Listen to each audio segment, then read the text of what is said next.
So we have a phrase in Zen which is turning on a dime. And as I was leaving to come over here, I got a call from Jogen saying that he was not feeling well and really was not able to push through it enough to give us a Dharma talk. So he'll be here on the 17th. But so I thought on my way over, I thought, okay, well, let's see. So I thought maybe what I'll do is speak briefly about one particular topic and then open it up for questions, especially about vocabulary. I noticed there are a lot of new people, new practitioners here, and you may have been hearing all kinds of words. So I'll talk about that a bit because it can be really useful to know what we're talking about, what the words refer to. So just to begin with, sometimes we wonder what's the purpose of concentration in Zen? Why the emphasis on concentration?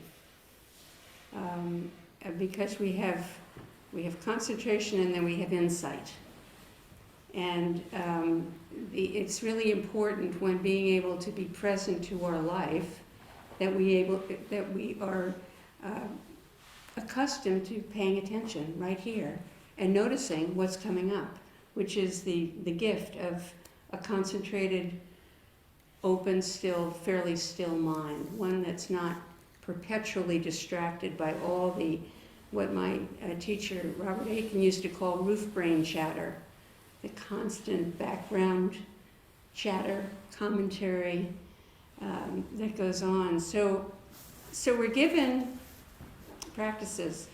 Very often they're based on the breath, either following the breath or counting the breath, or listening to sound would be another one. Some people are much more auditory in the way that you process your experience. So listening to sound, or if you're in a very noisy environment, listening to sound is well. It's good to be accustomed to applying open awareness to the field of sound. So sitting here, in a certain way, Zazen is so much simpler than our life, isn't it? Because there's just one thing going on. I mean, not really. If you notice actually what's going on in your mind, there's a lot going on, right? But potentially, quiet mind is a very simple environment. And we taste that, we become familiar with that. The longer we cultivate quiet mind, the more readily available it is in any situation. And when our mind is quiet, we can much more sensitively respond to whatever the circumstances are that we find ourselves in. And so that's the very basics for why we practice concentration. It can be really hard when the body's moving around and when we're filled with activity to concentrate. Although all of us here do it when we're doing something we love to do. You know, you ride your bike. You can just be one wheel turning when you're riding your bike or playing the piano. There's just you are the piano. I want to check in with the Zoom folks. Can you hear me? Okay. Yeah, anything, cooking or gardening or whatever you do that you really love to do, you're all in.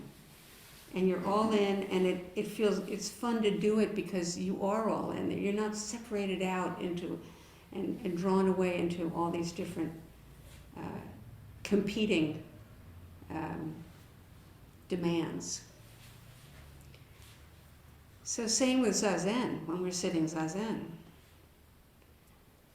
We use a technique called following breath because it's basically very simple. It's very low tech. You can do it anywhere, anytime.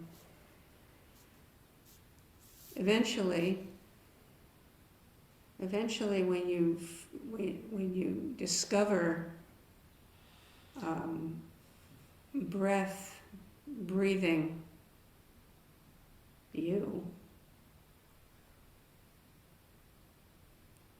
not even using a technique any longer. So this focal practice is what we call these. There are all kinds of focal practices. Whatever works for you, use it. Use it consistently. But at a certain point when the mind really becomes quiet, we don't even need that technique any longer. It is the nature of the mind. There is still mind. It's the nature of the mind to abide openly. But usually we're so distracted and don't even recognize our own fundamental mind, which we call Buddha nature. Some people call it God. Whatever terminology really helps you connect with that aspect of your very own life, your very own experience. That's the vocabulary you use.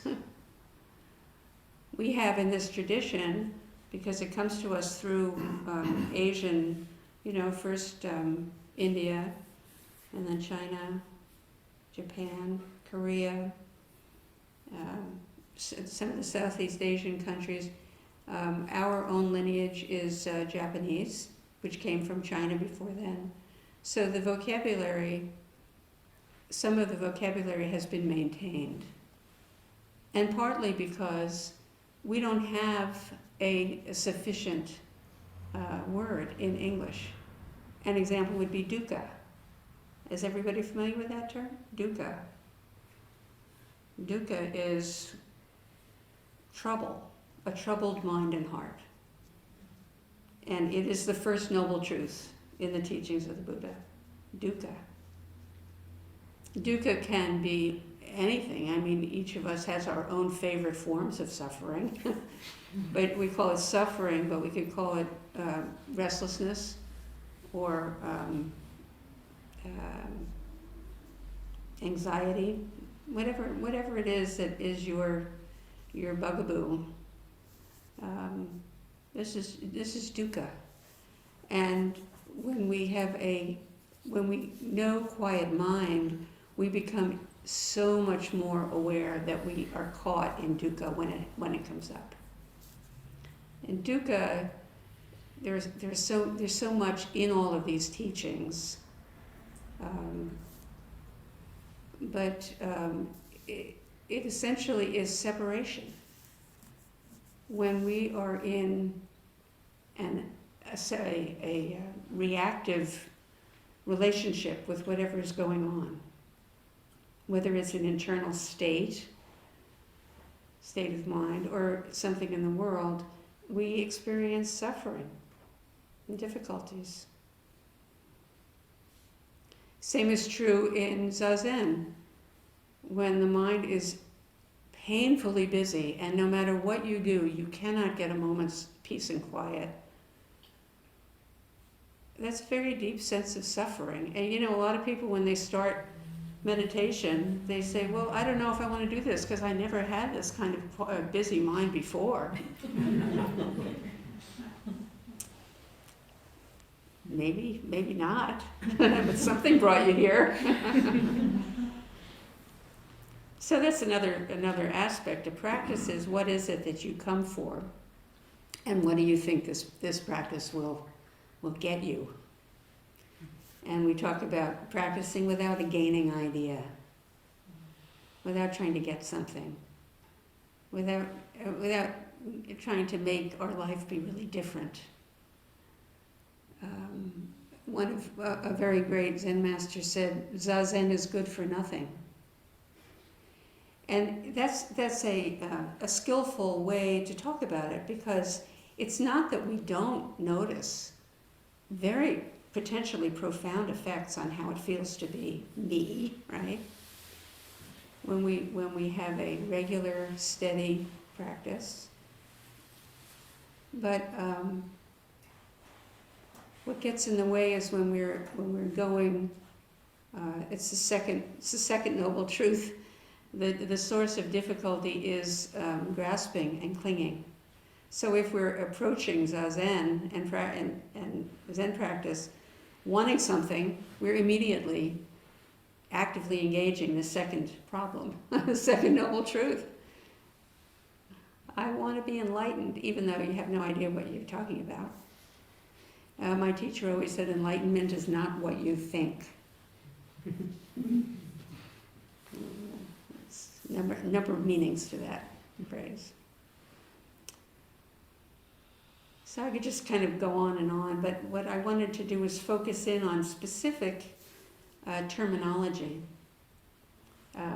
because it can be really inspiring and also just inclusive. If you come into a group that's practicing and everybody's speaking a language you don't know what they're talking about, it's very hard to get comfortable enough, to relax enough, to really open up and practice.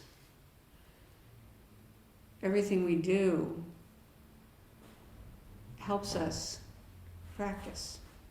So in this case, thinking about what are the words that puzzle you,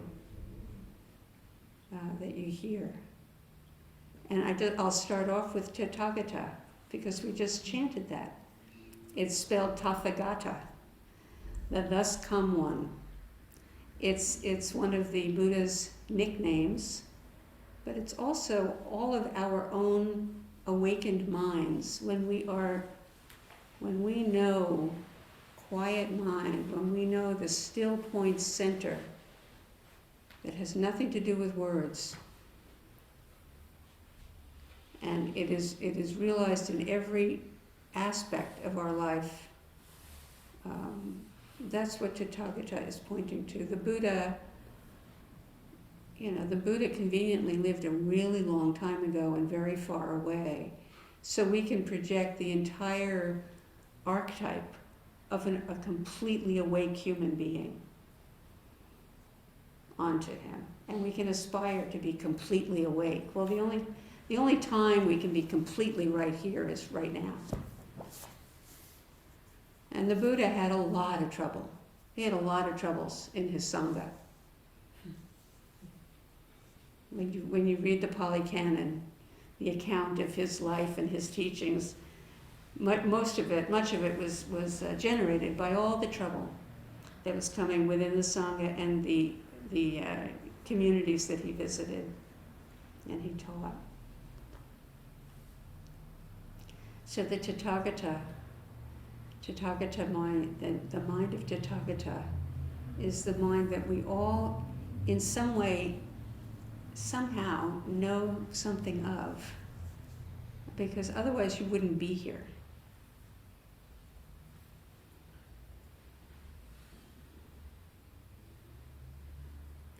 And it's perfectly okay if you're not interested in becoming enlightened, whatever that is. We don't even use that word. We talk about awake and present. But it's fine just to come to a place to take refuge in a community and in a regular practice that allows you to be quiet and be around other people who are quiet. And just have a little peace in a very turbulent world environment. It's also really good for your health. And it can help with sleep. Not always, but some find their sleep really improves. Okay, so what's the next word we're gonna look at? S. When we say we dedicate our practice to something or to people. The question is about when we say we dedicate this practice to, and you always dedicate your practice. And that really comes out of the Bodhisattva tradition, where we we practice for the sake of all beings.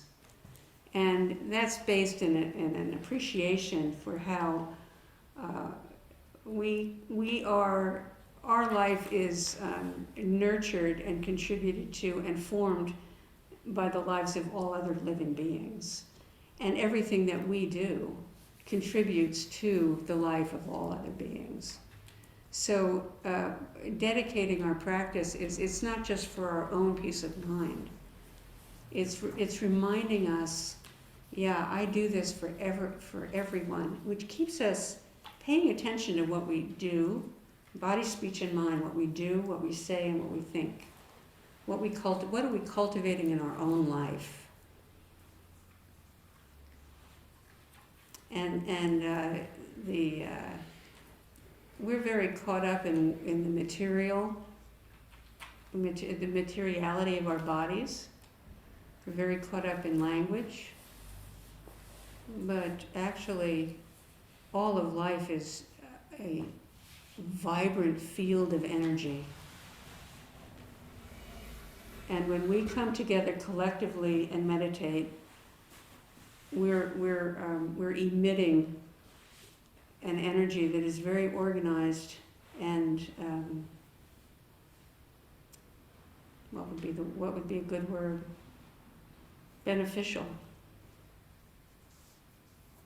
You think of the energy that comes out of a hostile demonstration, political demonstration. It really shakes everybody to the bone.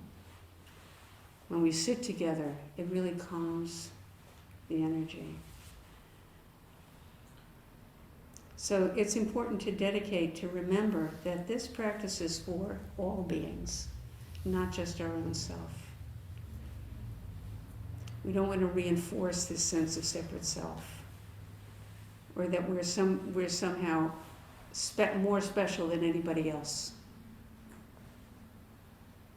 Because everybody is special. Would you add anything to that?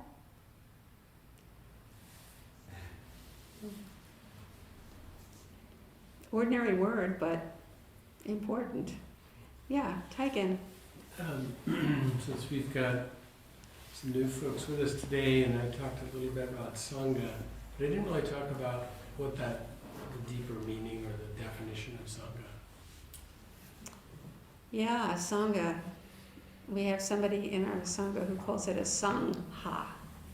That's how it's spelled. And you may pronounce it any way you want. We're all part of it. It's the community, it's the beloved community. You know, another tradition, we call it the beloved community. And the traditional definition of Sangha is are all of those ordained and lay men and women who practice the Buddha way together. That's the very specific definition. We have, in recent times and in this culture, started to talk about the Sangha of all beings. Because that's the truth. We are one living community. And when we're in a culture that is not so, we talk a lot about family, but we're not so family focused actually.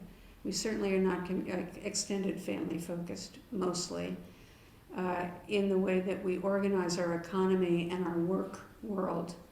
It does not take, and how we use our time. So part of we take refuge in Buddha, Dharma, and Sangha.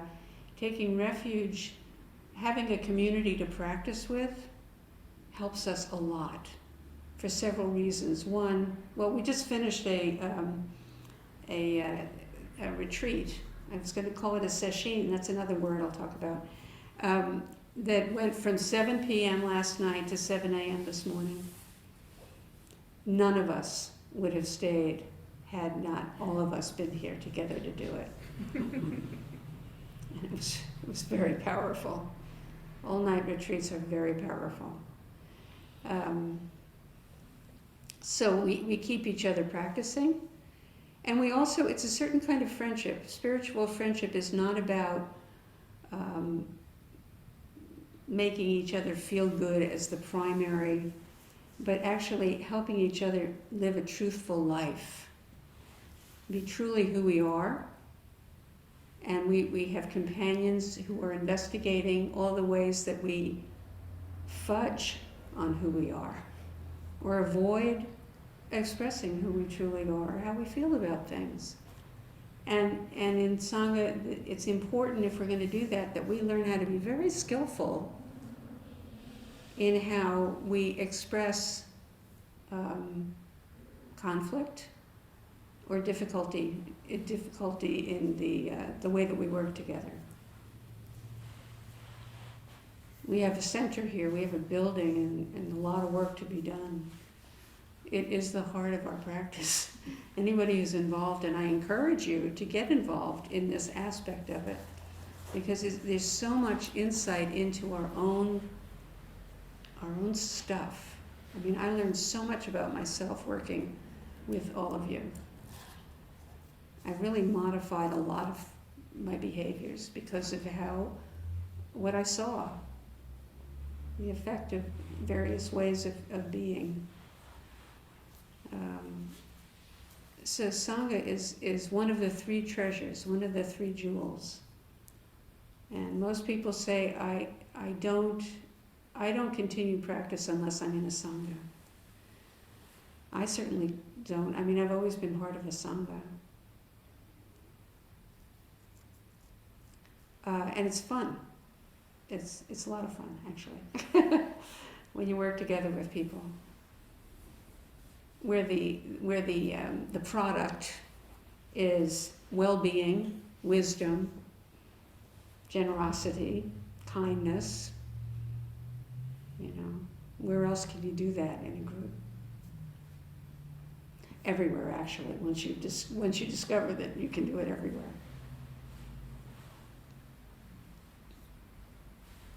Yeah, Matt.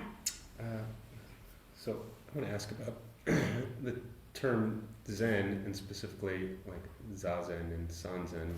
They clearly share a root, have different prefixes. So what does Zen refer to? What's yeah, that word? Then prefixes in Zazen and Sansan. Yeah. Zazen is just this Zen.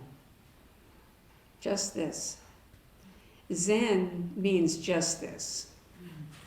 So sitting Zen is Zazen. I don't know what we call standing Zen. Walking Zen we call Kinhin, so we could call it Kinzen. I don't know. I don't know Japanese, so I don't know. But so there are the four postures for meditation: sitting, standing, walking, and lying down. So Zen and Buddhism are two different things, although Zen arose in the Buddhist tradition. But you can be a Zen practitioner and be a Jew or a Catholic. We had a Muslim man sit with us for a while, and he finally went back. I mean, and a lot of people, when you have grown up and you are very deeply, thoroughly steeped in a tradition, you don't have to leave that tradition. Zen, since it's all about becoming really open in this moment, you can bring Zen to prayer. You can bring Zen to Psalms, you know, whatever your practices are in other traditions. There are a number of Zen masters who are rabbis and priests, and Catholic priests, Christian priests, who are Quaker elders, and yoga teachers. I don't know. So Sansan means sitting together. Sansan is the practice discussion with the teacher, and I really recommend it we were just talking about that today, how important it is to let any member of our Sangha know that you can come to Sansan and develop an individual working relationship with me about your practice. We also have 5 elders who are really experienced practitioners who are available for questions. Sansan is really, when you're serious about your practice, it's really important to be bouncing it off somebody who's been at it for a long time. And I don't know any Zen teachers who don't do that with a teacher or a fellow colleague regularly, because practice is always developing. We're always developing more insight. When we're young, we're developing insight into all of the challenges that face us in that stage of life. When we're older, we're developing all the insight that we need in order to be in this stage of life with grace and joy. Zen looks very serious, and it is. It's very serious. It's serious in that it's a liberating practice, and in that way, it's serious. But I have a friend who says, and she's been meditating for years and years, and somebody said, "Are you enlightened?" And she said, "Well, I do feel lighter."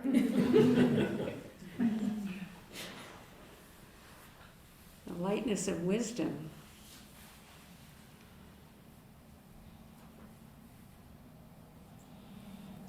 Cassidy? We'll be doing the Heart Sutra, so would you like to talk about Avalokiteshvara? Avalokiteshvara, which is the is it Sanskrit name, and then Kuan Yin is Chinese, and Kanon is Japanese, and what's the Korean? Kwanseum Bosa. Hmm? Kwanseum Bosa. Kwanseum Bosa, yeah.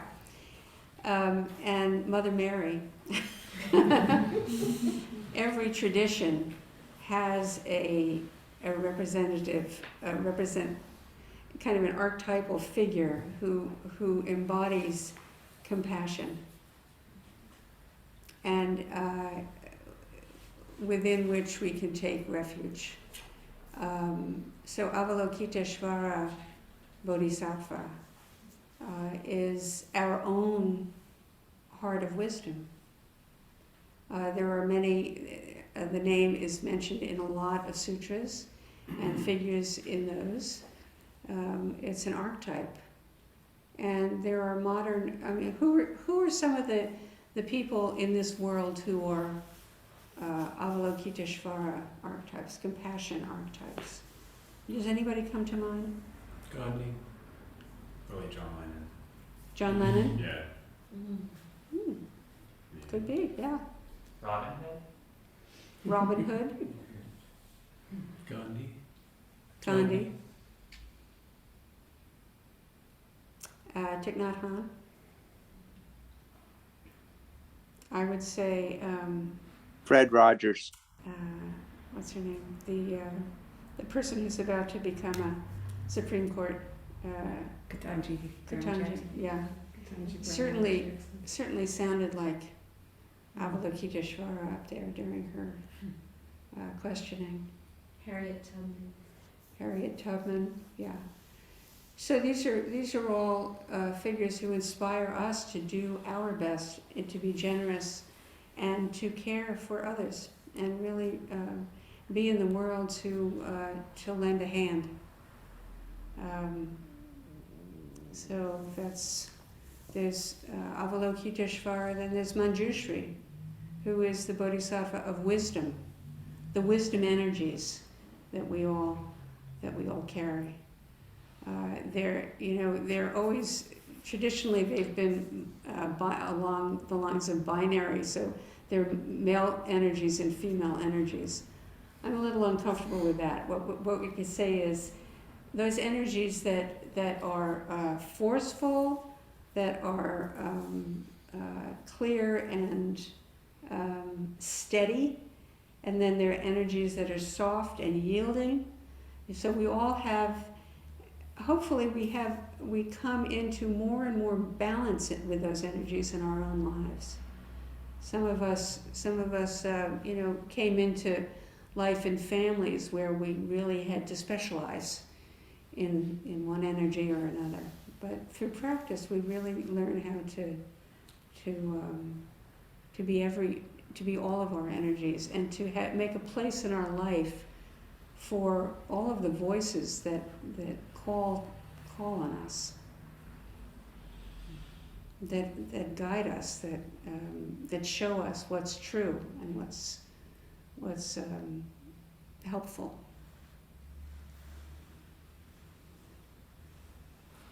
Alex. Sutra?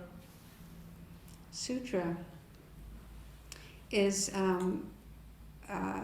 sutras are teachings that are either were put together by one individual or have come to us through hundreds and hundreds of years, if not thousands of years, that have been put together by a number of people on various topics.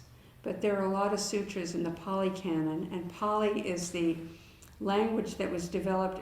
It's not a spoken language. It's not extant, but it was developed to write down Buddha's teachings because they were all orally transmitted, and they were maintained orally for almost 200 years before they got written down on banana leaves or some kind of papyrus. And do you know that there's a sect in Sri Lanka? I was just reading about this. Their work is to maintain one complete set of the Buddha's teachings on papyrus. Mm-hmm. And papyrus, get brittle and shred, and so it's an ongoing work because there are a lot of sutras. Mm-hmm. But then there are much more recent sutras, the Mahayana Sutras, which arose after the Buddha's time. Yeah.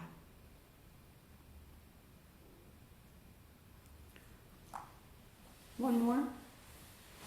What about the word gata? Gata? Oh, gata. Gata is Gatha, and we chanted that, gata, on opening the sutra.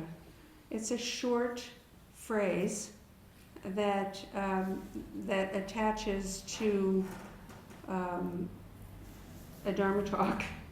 There are many gatas, and there are various masters who have developed them, including one of my teachers, Aitken Roshi, who has a whole book called The Dragon That Never Sleeps. And so you can make up your own gatas, like when you're brushing your teeth. I don't have a great memory, so I can't spin any of those off, but little four-liners that relate the very ordinary activity with the biggest truth, with the biggest Dharma truth. Brushing these teeth, I wash away all imperfections, etc. So, gotcha. Yeah. So always 4 lines, is that it? No, I don't think that, well, they often are 4 lines in English. Yeah. Yeah, but they're in other languages as well. Yeah. And then there are, is somebody, I see it. Is that Peter? Yeah, hold on. Okay. I just wanted to know if there is one language that is most commonly used for most of these terms that we're discussing. Well, Sanskrit. Some of them are in Chinese. It just depends. It depends on what it is.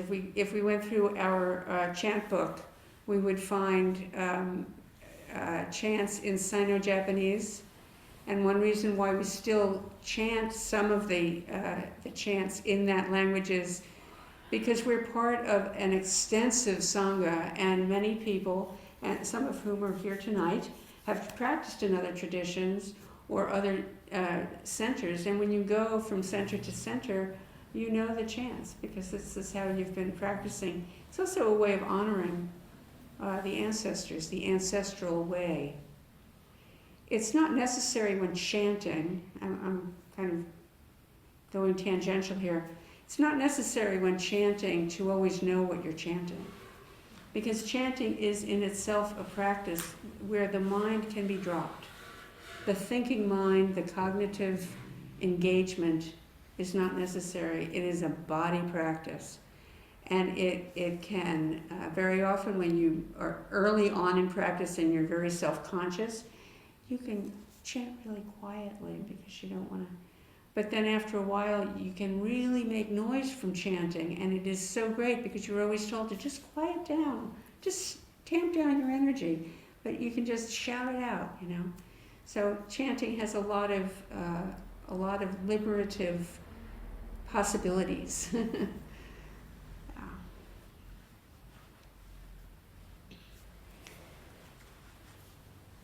Thank you. I think this will be it for this evening, and we will now chant.